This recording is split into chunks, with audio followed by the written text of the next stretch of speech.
예, 은혜로운 찬양 감사합니다. 저는 하나님의 은혜라는 이 곡을 들을 때마다 눈물이 납니다. 내 삶을 에워싸는 하나님의 은혜, 그리고 지금도 지켜주시는 그 하나님의 은혜에 늘 감사하고, 그리고 빚진 자의 마음으로 그 은혜를 갖고자 하는 그런 마음으로 오늘 또 강당에 섰습니다. 예수님께서는 늘 원칙이 있으셨습니다. 그분은 말씀하면은 공허하게 말로만 끝나는 것이 아니라 늘 그것을 실천하셨습니다. 친구를 위하여 자기 목숨을 버리는 자가 그보다 더 큰 사람이 없다고 말씀하셨으면은 우리를 친구라고 말씀하시고 그 친구를 위하여 스스로 목숨을 버리셨습니다. 너희가 나의 계명대로 행하면은 또한 나의 친구라고 말씀하셨습니다. 이 말씀을 하신 예수님께서는 인자가 온 것은 섬김을 받으러 온 것이 아니라 섬기려 하고 자기 목숨을 많은 사람을 대속물로 주려 함이라고 말씀하셨습니다. 그리고 마지막 때에 만찬의 자리에서 일어나 제자들의 발을 직접 씻기시며 너희도 이같이 하라고 말씀하셨습니다. 그럴 뿐만 아니라 그의 공생의 기간 동안에 줄이고 목마른 자를 위하여 음식을 제공하여 섬기셨으며 병잔 자들의 병들을 고치며 섬기셨습니다. 심령이 가난한 자들에게는 말씀을 주어서 그들의 심령을 또한 채우시기도 하셨습니다. 예수님은 진리 자체입니다. 그는 형식적으로 가르치는 데 그치는 것이 아니라 몸소 실천하심으로 말씀이 진리임을 드러내셨습니다. 행위 없는 가르침은 공허한 것입니다. 바울은 신약 성경 중에 절반 이상을 집필한 사도입니다. 신약 성경 27권 중에서 13권이 바울이 쓴 책입니다. 히브리서가 그가 쓴 책이라면 그는 절반 이상을 쓰게 된 것입니다. 바울은 서신서에서 다른 것을 말하지 않습니다. 예수 그리스도 그리고 그의 십자가를 기술하고 있습니다. 그런데 바울이 쓴 서신서 13권 중에는 분명한 특징이 있습니다. 그는 교리를 말하면 그 뒤에서는 분명하게 실천에 대해서 말씀하고 있다는 사실입니다. 실천이 없는 교리는 형식에 지나지 않기 때문입니다. 오늘 기독교의 가장 큰 문제점은 기독교가 성장 발전하면서 형식화되어 있고 또 이것이 삶으로 이어지지 않았기 때문에 종교화되어 버렸다는 사실입니다. 예수님이 오셔서 회개하라고 했는데 회개마저도 형식화되어 버렸습니다. 회개가 없기 때문에 성령이 임하지 않습니다. 성령이 임하지 않으니까 열매가 없는 것입니다. 이것이 바로 죄로 인해 타락한 세상의 모습입니다. 사람뿐만 아니라 조직도 마찬가지입니다. 조직도 처음에는 좋은 목적을 가지고 설립이 되지만은 시간이 지나면서 사람이 중심이 되어버리고 목표가 변질되어 버리기 때문에 결국은 타락한 조직으로 남게 되는 것입니다. 선지자 미가는 재앙에 따를 때에 대해서 말하면서 우리가 온전히 망하게 되었다고 한탄합니다. 선지자 오세야는 오라 우리가 여호와께로 돌아가자. 여호와께서 우리를 찢으셨으나 도로 낫게 하실 것이요 우리를 치셨으나 꿰매어 주실 것이라고 말합니다. 우리가 회개하고 돌아가면 예수의 피가 우리를 깨끗하게 하실 것이요 우리를 새롭게 하실 것이라는 것입니다. 오늘 본문은 예수님께서 천국 복음을 전하시면서 병든 이를 고치시는 그의 사역 가운데에 부딪히는 많은 문제와 그리고 비통함의 한 단면을 보여주고 있습니다. 오늘 말씀의 주제는 키워드는 회개입니다. 오늘 본문 말씀을 하시기 전에 예수님께서는 회개와 관련된 세 가지의 징조에 대해서 말씀하십니다. 그 첫 번째가 세례 요한이 보낸 사람들의 질문입니다. 그것은 바로 당신이 오실 그분입니까? 하는 질문입니다. 그러면서 하는 말이 아니면 우리가 다른 사람을, 다른 메시아를 기다려야 합니까? 라는 말이 뒤따릅니다. 그들은 세례 요한이 보낸 사람이었습니다. 세례 요한이 어떤 사람입니까? 메시아의 길을 내기 위해서 온 사람입니다. 그는 성경의 가르침으로 오실 그이가 예수라는 사실을 알았고 자신에게 오는 제자들을 향해서 예수께 가라고 직접 명령하였던 사람입니다. 그런데 그가 새삼스럽게 감옥에 있으면서 그의 제자들을 보내면서 오실 그이가 당신입니까? 라고 묻는다는 사실입니다. 여기에 대한 답을 찾기 위해서 우리는 요한복음 11장 2절에 주목할 필요가 있습니다. 요한이 옥에서 그리스도께서 하신 일을 듣고 제자들을 보내요. 그렇습니다. 세례 요한은 옥에서 면회오는 자신의 사람들로부터 예수님께서 행하신 사역에 관한 말씀을 들었습니다. 그런데 이야기를 듣다 보니까 예수님께서 하신 사역이 자신이 생각하는 그런 메시아가 아니었던 것입니다. 그는 강한 메시아를 원했습니다. 정치적인 메시아를 원했습니다. 그런데 이야기를 들어보니까 가난한 자들과 함께하고 죄인들과 함께하고 또 볼품없는 천한 사람들과 함께하는 그런 사역들이었습니다. 그러므로 그런 제자들을 보내서 오실 그이가 당신입니까? 라고 보냈던 것입니다. 그만큼 메시아를 믿지 않았다는 사실입니다. 두 번째는 예수님께서 요한에 대해서 질문합니다. 너희는 무엇을 보며 무엇을 보려고 광야에 나갔더냐? 바람에 흔들리는 갈대냐 아니면은 고운 옷을 입은 사람이냐? 예수님께서 제자들에게 이 질문을 하셨을 때 제자들은 세례 요한을 생각했습니다. 예수님도 그것을 염두에 두고 말씀하셨습니다. 그런데 예수님께서는 믿음이 없는 제자들에게 내가 그 세례 요한보다 더 큰 사람이라는 것을 말씀해 주고 싶었던 것입니다. 요한복음 11장 5절은 이렇게 말합니다. 맹인이 보며 못 걷는 사람이 걸으며 나병 환자가 깨끗함을 받으며 못 듣는 자가 들으며 죽은 자가 살아나며 가난한 자에게 복음이 전파되라 하라. 너희가 율법을 알고 있고 선지자의 예언을 들었다면 내가 그 예언하신 그 예수라는 사실을 믿으라는 것입니다.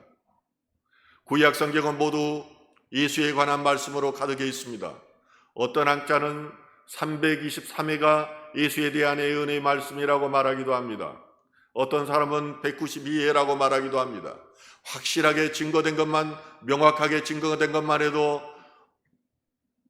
많은 구약 성경에서 예수에 대해서 말하고 있습니다. 스포트라이트가 예수가 오실 때가 가까워질수록 더 구체적으로 말하고 있는 것입니다. 창세기부터 말라기까지가 모두 예수에 관한 말씀입니다. 그러함에도 불구하고 감옥에 있는 세례 요한은 오신 메시아를 믿지 않았던 것입니다. 이것이 바로 인간입니다.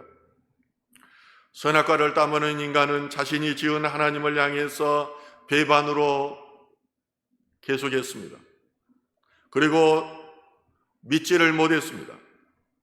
자기의 기준으로 판단하고 이성과 경험으로 이해하지 않으면 도무지 믿으려고 하지 않았던 것입니다.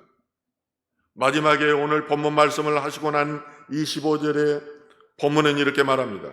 그때 예수께서 대답하여 이르시되 천지의 주제이신 아버지여 이것을 지혜롭고 슬기 있는 자들에게는 숨기시고 어린 아이들에게는 나타내심을 감사합니다. 인간들은 보기에도 좋고 탐스럽고 또 슬기롭게 할 만큼 보기 좋은 선악과를 따먹고 나서 본인이 슬기롭다고 생각했습니다. 본인이 지혜 있다고 생각했습니다.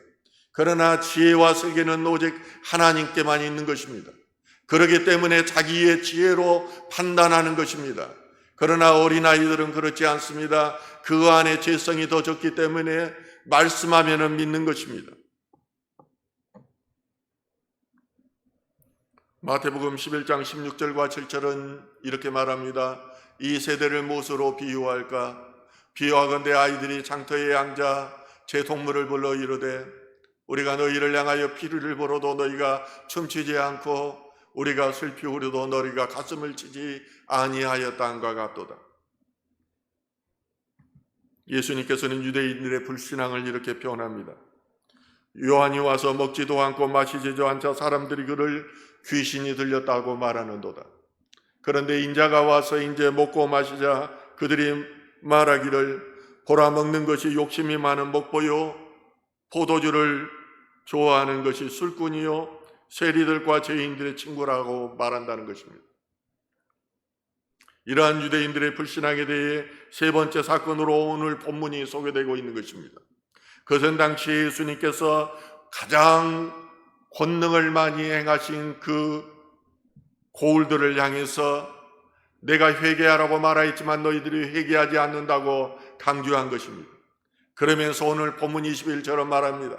화 있을진저 고라사나 화 있을진저 벳세다야 너희 행한 모든 권능을 두로와 시돈에서 행하였더라면 그들이 벌써 베옷을 입고 제에 앉아 회개하였으리라. 베옷이나 제는 다 회개를 상징하는 것입니다. 그리고 고라산이라는 것은 벳세다라는 것은 갈릴리 북쪽 지역에 있는 곳입니다. 예수님께서는 이 두 도시에서 가장 많은 이적을 행했던 것입니다. 갈릴리 전도사에게 중심지가 바로 고라산, 벳세다, 가버나움입니다. 그렇지만 그들은 예수에 대해서 회개하기는커녕 무관심하였습니다. 반응이 없었습니다. 예수님께서는 요한이 잡혔음을 들으시고 갈릴리에서 가버나움으로 가십니다. 지금 나오는 지역이 가버나움에서 가장 가까운 지역들입니다. 이때부터 예수님께서는 비로소 전파되어 이르시되 회개하여 천국이 가까웠다고 말씀하셨습니다. 하나님의 통치권이 이곳에 임했다는 것입니다. 하나님 나라가 너희에 임하였으니 너희는 그것을 보면서 회개하라는 것입니다. 그러나 회개하라는 말씀에 그들은 일차적인 반응을 보이지 않습니다. 그러므로 예수님께서 비통해 하시면서 한탄해 하시면서 이 세 곳을 책망하신 것입니다. 너희에게 행한 모든 권능을 두로와 시돈에서 행하였다면 그들이 벌써 베옷을 입고 제에 앉아 회개하였으리라. 두로와 시돈이 어떤 것입니까? 그것은 세상적인 권세 그리고 세상적인 명예, 부귀 이런 것들이 강한 곳이었습니다. 가장 악한 도시를 말할 때 두로와 시돈을 말합니다. 그래서 이사야서는 시돈이여 너는 부끄러워할지어로다고 말합니다. 두로와 시돈은 회개하지 않은 성으로 인해서 멸망하였던 것입니다.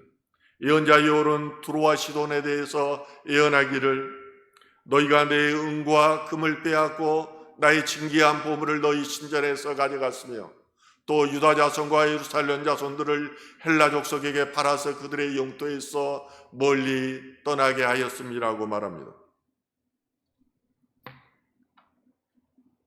회개하지 않는 너희의 죄와 책임은 멸망하였던 두로와 시돈보다도 더 훨씬 크다는 것입니다.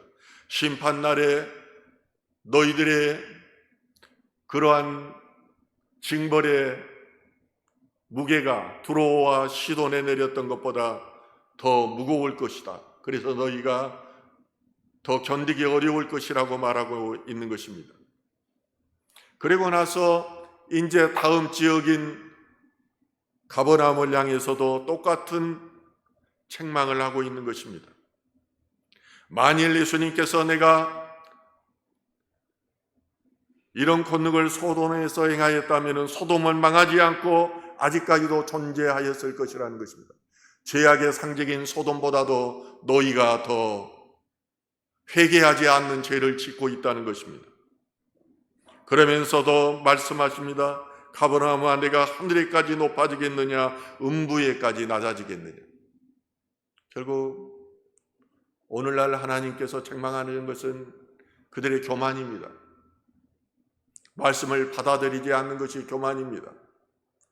본인이 지혜롭다고 말하고 슬기롭다고 말하기 때문에 말씀을 아무리 전해도 자기 해석으로 선악과를 따먹은 그 눈이 밝아진 자의식으로 인해서 말씀을 받아들이지를 않는 것입니다. 예수님은 한 영혼에 집중하시는 분입니다. 우리 모두를 사랑하시지만은 회개하는 한 영혼을 위해서 그는 집중하시는 분이라는 것입니다. 그래서 누가복음 15장 7절은 이렇게 말합니다. 내가 너희에게 이르노니 이와 같이 죄인 한 사람이 회개하면은 하늘에서는 회개할 것 없는 의인 99으로 말미암아 기뻐하는 것보다 더하리라. 예수님께서는 100마리의 양 중에서 잃어버린 한 마리의 양을 찾아서 떠나시는 분이십니다. 99마리의 양들을 들판에 방치한 채 잃어버린 양을 찾아서 떠난다는 것입니다. 세상 이치로는 맞지 않아 보입니다. 그런데 예수님은 완전하신 분입니다. 그 완전하심이 회개한 한 마리의 양, 잃어버린 한 마리를 찾음으로 충족시킨다는 것입니다. 그래서 천국을 경험한 분들의 말에 의하면은 하늘에서는 잃어버린 한 영혼이 회개하며 돌아왔을 때 빵빠레가 울린다는 것입니다. 하늘에서 잔치가 있어진다는 것입니다. 오늘도 하나님께서는 잃어버린 그 한 영혼을 찾고 계십니다. 아무런 죄가 없다고 하는 우리 자신들 중에 한 사람이 정말로 회개하면서 나갔을 때 주님께서는 기뻐한다는 것입니다. 그래서 저의 기도도 첫 번째가 감사이고 두 번째가 회개입니다. 늘 강단에 올라오서도 드리는 기도가 회개의 기도입니다. 회개하여야 귀신이 떠나가기 때문입니다. 회개하여야지 인생의 길이 열리기 때문입니다. 회개하여야지 내 죄들이 깨끗이 씻김을 받고 회개해야지 죽은 영혼이 살아나기 때문입니다. 우리는 이미 죄를 지음으로 영이 죽은 것입니다. 혼으로 살아가고 있어요. 그러니까 혼이 하는 것은 슬기롭다고 말하고 지혜롭다고 말하는 것이에요. 혼은 더럽혀져서 순수성이 없습니다. 어린아이와 같지 않습니다. 말씀을 들으면 자기의 머리로 그것을 다시 재해석해서 받아들이고 싶으면 받아들이고 그렇지 않으면 그냥 잊어버리는 것입니다. 회개 없이는 인생의 열매도 없는 것입니다. 그래서 주님께서는 회개에 합당한 열매를 맺으라고 말씀하십니다. 얼마 전에 대한민국 기독교 원로회의라는 70, 80대 되는 원로 목사님들이 담화문을 발표했습니다. 그것은 바로 민족과 교회가 우리 모두가 하나님 앞에 회개해야 한다는 것입니다. 현직에 있는 목회자들이 회개를 부리짖어야 되는데 강단을 떠난 목회자들이 떠나보니까 회개할 것이 얼마나 많았으면 그들이 보기에 얼마나 안타까웠으면 이대로는 자신들이 평생을 목회를 하면서 살아갔지만은 구원에서 멀어질 수 있다는 것을 알고 회개해야 한다고 그들이 앞장서서 주장한 것입니다. 모세와 느헤미야와 다니엘처럼 하나님께 부르짖어 회개하라는 것입니다. 오늘날은 참으로 위기의 시대입니다. 2012년 11월 달에 영국의 영어사전 콜린스가 금년 23년의 단어로 퍼머크라이스트를 선정했습니다. 퍼머넌트라는 영성, 크라이스트라는 위기, 영속적인 위기를 금년에 단어로 선정한 것입니다. 참으로 금년은 위기가 많은 한 해였습니다. 우크라이나 러시아 전쟁, 그리고 우리가 현재 겪고 있는 팔레스타인과 이스라엘 전쟁을 겪고 있습니다. 지난 2월에는 키르키예 시리아에서 지진이 나서 4만여 명이 사망했습니다. 리비아 홍수로 2만여 명이 물에 휩쓸려 갔습니다. 올 여름에는 더위가 우리 온 지구를 덮어버렸습니다. 그 전에 우리는 한 번도 경험하지 못한 위기들이 계속해서 일어나고 있습니다. 국내적으로는 어떻습니까? OECD 국가 중에서 우리나라가 자살률 1위입니다. 2003년부터 계속되어 온 자살률 1위입니다. 특히 경찰관들은 직업군 중에서도 가장 자살률이 높은 직업군에 속합니다. 우리의 수많은 사람들이 죽음의 공포에 시달리고 있으며 죽음의 유혹에서 내몰리고 있습니다. 왜 그럽니까? 물질 만능주의가 가져온 경쟁사회의 결과물이기도 합니다. 행복하지가 않고 아무리 물질이 많아도 행복하지가 않습니다. 그 근본적인 원인은 하나님을 떠났기 때문입니다. 내가 주인이 됐기 때문입니다. 내 중심이다 보니까 아무리 해도 늘 공허한 것입니다. 하나님을 떠난 인생은 무엇을 해도 공허합니다. 더 자극적인 것을 쫓다 보니까 가정이 깨어집니다. 더 큰 것을 쫓다 보니까 돈만을 추구하게 되는 것입니다. 국민건강보험공단에 의하면 불안장애 환자가 86만 명입니다. 정신질환으로 병원을 방문하는 환자 수가 405만 명입니다. 문제는 훨씬 많은 사람들이 정신질환으로 힘들어하며 그리고 공황장애에 시달리고 있다는 점입니다. 하버드 대학에 등록된 유일한 질병 목록이 하나 있습니다. 한국 사람에게만 있는 질병인데 화병입니다.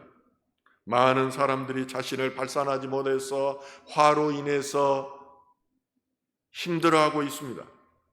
가정적으로 또 젊은이들은 결혼을 기피하여서 결혼한 젊은이들도 자녀를 낳지 않으려고 그렇게 하고 있습니다. 요즘 젊은 사람들이 아이를 낳으라고 하면은 뭡니까? 그 노인들한테 하는 그런 표현 쓴다고 해요. 잘 생각이 안 나네요. 우리 아들이 그러더라고요. 애를 더 낳아야 된다면은 그 노인들한테 쓰는 그런 표현을 써서 자기하고도 같이 어울리지 않으려고 그런대요. 예? 예? 꼰대 맞아요. 꼰대라고 한대요. 그게 문화가 돼버린 거예요. 예? 최소한 2명이면은 하나님은 번성하라고 그랬잖아요. 번성하라고. 그런데 아이를 낳지를 않는데요. 꼰대라고 하면서. 예. 학교에서는 교권이 무너져서 교사의 60%가 학교 폭력에 시달리고 있습니다. 교사 10명 중에 4명이 심한 우울 증상이 있다고 합니다. 건강하고 신실한 학생들을 길러내야 될 가정과 학교가 이렇게 무너지고 있는 것입니다. 그런데 사회의 마지막 이 보루인 교회는 어떻습니까? 교회가 민족의 소망이고 희망이어야 되는데 한국 교회는 요즘 침체에 빠져 있습니다. 한국 기독교 목회자 협의회가 금년 6월에 발표한 한국 기독교 분석 리포트에 의하면 불교에 대한 호감도가 32.9%입니다. 가톨릭이 29.9%입니다. 그리고 기독교가 6.8%입니다. 교회가 혐오의 대상이 돼버린 지 오래입니다. 그럼에도 불구하고 부끄러워하지 않습니다. 뻔뻔하기 그지없습니다. 가짜들, 거짓된 자들을 선지자라고 선동하면서 다닙니다. 한 번만 봐도 사기꾼이라는 것이 얼굴에 드러나 있는데도 그가 선지자라고 추앙하면서 그를 따라다니는 것이 현 시대입니다. 분별력을 상실해버렸습니다. 우리에게 닥쳐오는 이 모든 위기들이 하나님을 잃어버렸기 때문입니다. 요한계시록 2장 16절은 말합니다. 그러므로 회개하라. 그래야지 아니하면은 내가 내게 속히 가서 내 입의 검으로 그들과 싸우리라. 국가의 문제도 사회의 문제도 가정의 문제도 개인의 문제도 우리가 하나님을 잃어버렸기 때문입니다. 내가 주인이 되어버렸기 때문입니다. 그러므로 우리는 회개해야 됩니다. 회개하여 하나님께로 돌아가야 됩니다. 하나님께 회복시켜달라고 해야 됩니다. 하나님께 부흥시켜달라고 그렇게 매달려야 됩니다. 그래야 내가 삽니다. 그래야 우리 가정이 살고 국가가 사는 것입니다. 여러분들의 후손들이 살게 되는 것입니다. 이제 저는 말씀을 마치려고 합니다. 우리는 주님 앞에 회개하는 마음을 달라고 기도하기를 원합니다. 주님, 저는 죄인입니다. 주님께서 저를 선택하시고 주님께서 저를 부르셨습니다. 제가 할 수 있는 것이 무엇입니까? 저는 은혜에 빚진 자입니다. 은혜로 살아가기를 원합니다. 온전히 나머지의 인생들은 주님의 그 은혜를 갚는 데 집중하겠습니다. 그리고 인생의 주인은 주님이라는 것을 믿고 주님이 원하시는 대로 주님의 뜻대로 살기를 원합니다. 우리 다 같이 큰 소리로 주여 한번 외치고